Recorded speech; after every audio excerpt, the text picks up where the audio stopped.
khô chị nè tới cho hả khơi là kham khơi là chắc cây chẳng hả phải mình ban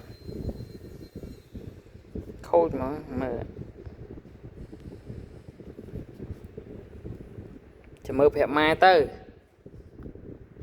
nè tới cho hai một thứ này bên sẽ lọt đại mày ơi mày à tay la kham mà nick tới cho mày mà vay về tí mày lên mày mỏi thơm bó tay cho mày chứ mới mày vậy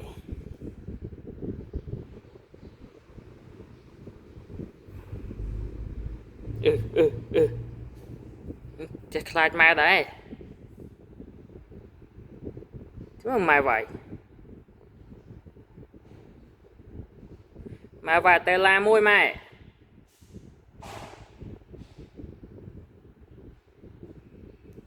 việc khâu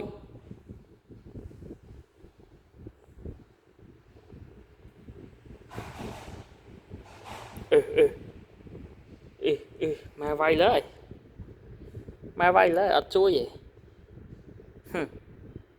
khâu nè trong kham mà nè khơi một cái bàn khơi nhảy